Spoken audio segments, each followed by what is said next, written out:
Bien, tengo en línea al presidente Milei, Javier Milei. Presidente Milei, buen día. ¿Qué tal? ¿Cómo le va? Buen día Eduardo, un gusto enorme hablar contigo. ¿Está allá en Buenos Aires?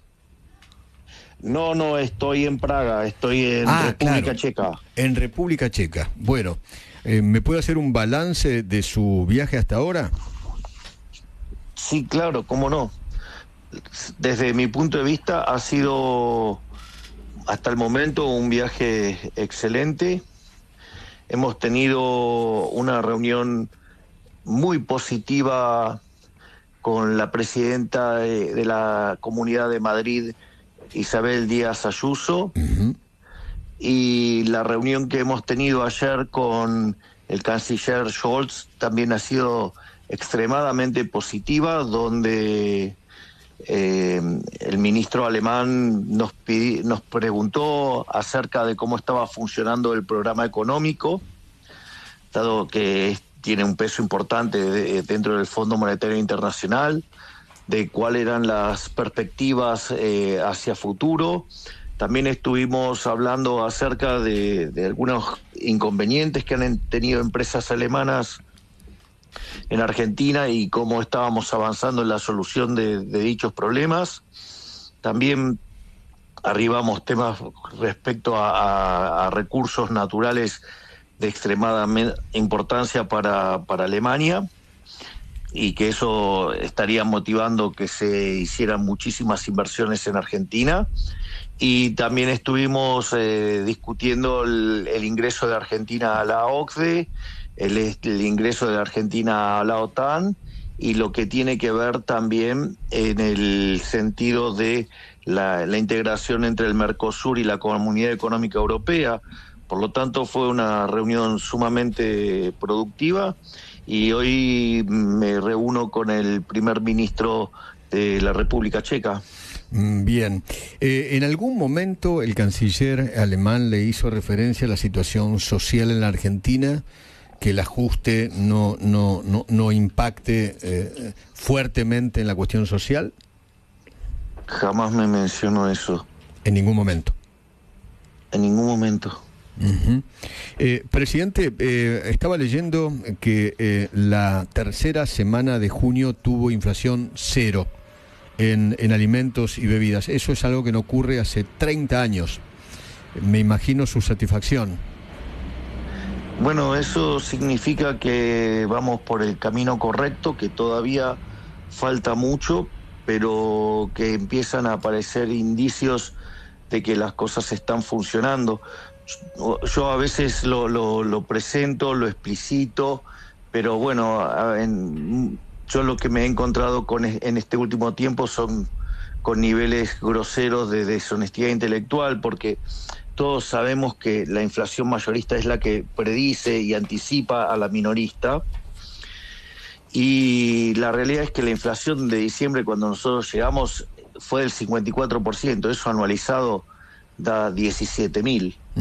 Y la inflación tanto en abril como en mayo estuvo en torno al 3,5%. Eso significa una inflación del 50%. Yo entiendo que es un número aberrante, porque lo es, pero la verdad, venir de 17.000 y pasar a 50 sin que haya una hiperinflación o dos hiperinflaciones en el medio, que licúe los saldos reales y haga fácil la estabilización, o una situación en la cual haya una expropiación tipo Plan Bonex, o que se hagan acuerdos y se fijen precios, o que directamente que se fije el tipo de cambio, que es la forma más fácil de estabilizar, no se reconozca los logros. Bueno, habla también de la miseria o de la incompetencia de otros colegas, ¿no? Pero la verdad que no hay país en el mundo donde no nos reconozcan nuestra tarea titánica en términos de bajar la inflación, en términos del ajuste fiscal que estamos haciendo, y lejos de cuestionarnos la política social, la ponderan, porque entienden que frente a un ajuste de este calibre y con las condiciones iniciales, verdaderamente la política social ha tenido que ser extremadamente buena, porque frente a lo que hemos hecho, hubiera sido una catástrofe si no hubiéramos actuado correctamente. Leyó el informe, me imagino que sí, ¿no? Del Staff Report del Fondo Monetario Internacional. Allí algunos dijeron que ese informe habla de que el fondo le está pidiendo a usted un 30% de devaluación.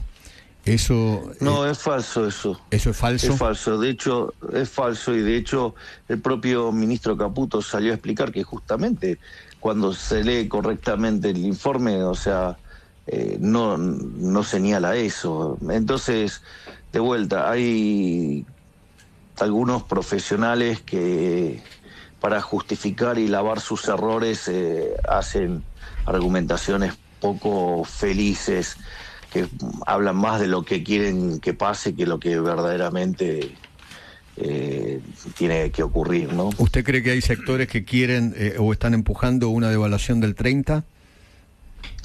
Bueno, hay sectores que les conviene que haya salarios en dólares bajos y más pobres y más indigentes, y nosotros creemos que funciona de otra manera la situación. Nosotros no creemos que el problema, si nosotros no estamos emitiendo dinero para financiar al fisco, si nosotros la única emisión que nos queda es por el tema de los remunerados, y los hemos limpiado prácticamente de una manera importante, porque digamos ya lo que queda es remunerados que están en manos del sector público. Por lo tanto, eso hace que no sea un problema como el que sería en condiciones normales, y solamente está pendiente las cuestiones de los puts.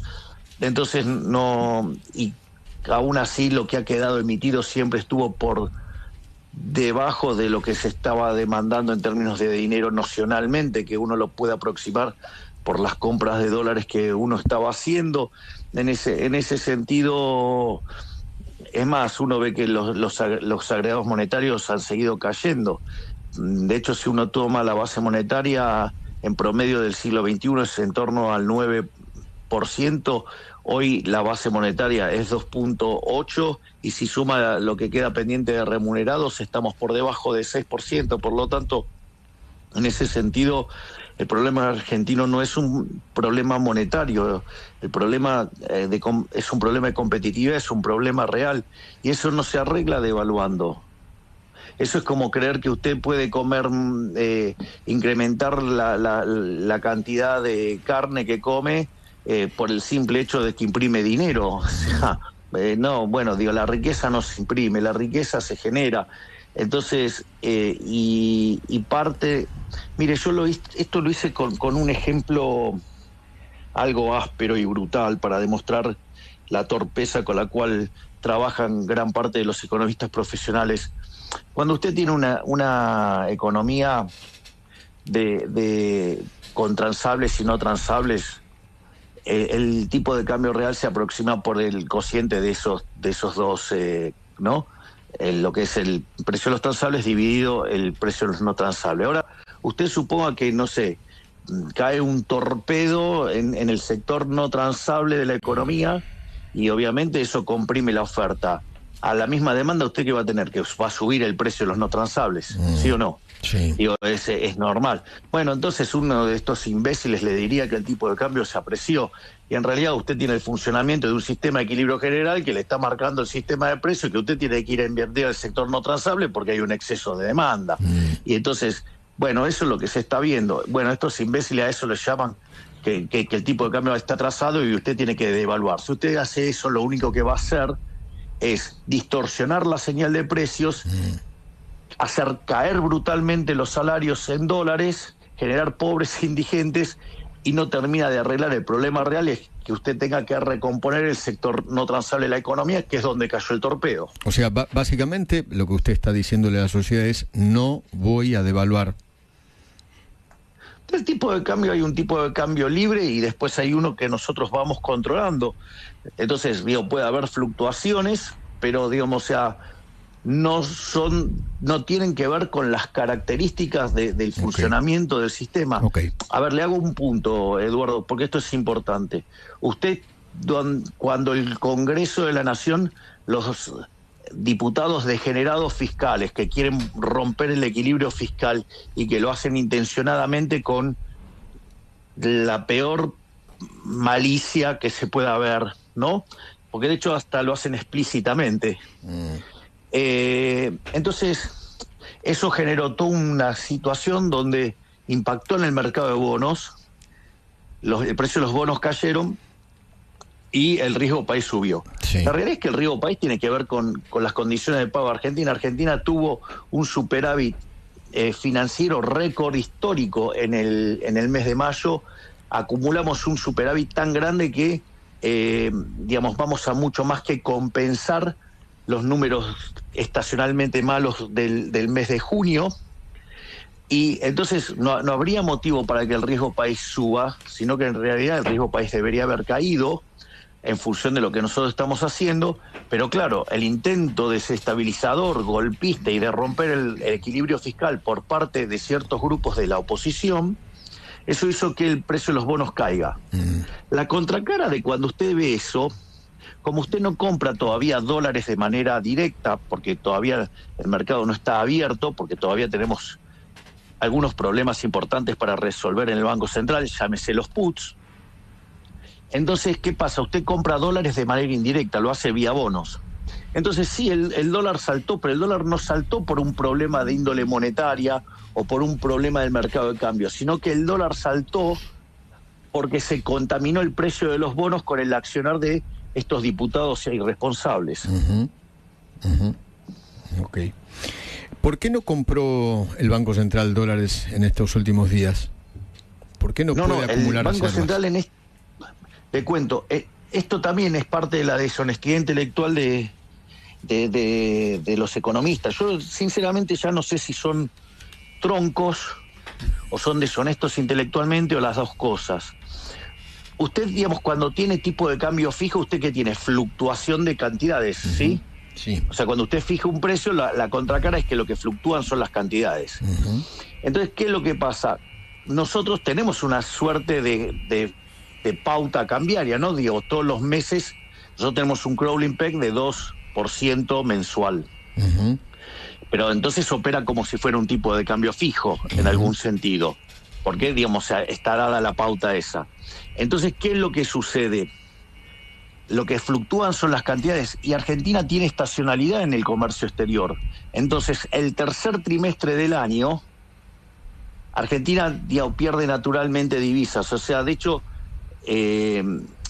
las que están planteadas es que Argentina debería perder en el tercer trimestre 2.000 millones de dólares. De hecho, nosotros estamos sobrecumplidos, con lo cual tenemos para perder más de 3.000 millones de dólares. Casi que le diría que es parte de un resultado natural de la estacionalidad del mercado de cambios. Presidente Guillermo Laborde, un gusto saludarlo. ¿Cómo anda? ¿Qué tal, Willy? Un gusto enorme hablar contigo. Igualmente, presidente. La hoja de ruta en materia económica es, sobre todo, atendiendo a, como usted dijo, presidente, de levantar el cepo lo más rápido que se pueda, siempre dentro de determinadas condiciones. ¿Es acuerdo con el fondo y después levantamiento del cepo? ¿Vendría a ser así la hoja de ruta? No, el levantamiento del cepo tiene que ver con terminar de sanear el balance del Banco Central. Terminar de sanear el balance del Banco Central es exterminar todos los mecanismos por los cuales se emitía dinero. ¿Y eso cuándo lo calcula usted? ¿Y eso cuándo lo calcula usted? El tiempo es de Dios. A ver, claro, si no les estoy mintiendo, si les digo, porque ¿qué es lo que pasa? A ver, porque voy a dar estas explicaciones. A ver, nosotros eliminamos la cuestión fiscal, ¿sí? Sí. Digamos, ahora tenemos superávit, de hecho el fisco absorbe pesos. Eso por un lado. Por otro lado, en la cuestión financiera, que era donde se generaba el déficit fiscal de 10, cuasi fiscal de 10 puntos del PBI, sí.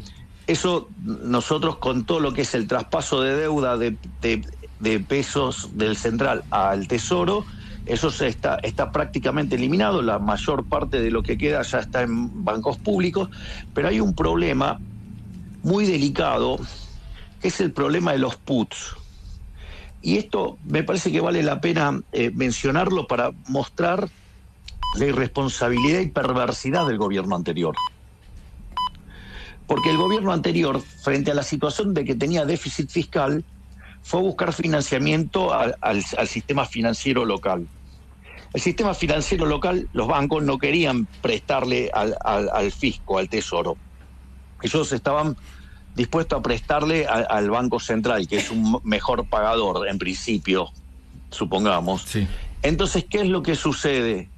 En ese contexto, para que no se quedara reflejado en la hoja de balance del Banco Central, se le entregó unos puts, pero que estaban para ser ejercidos.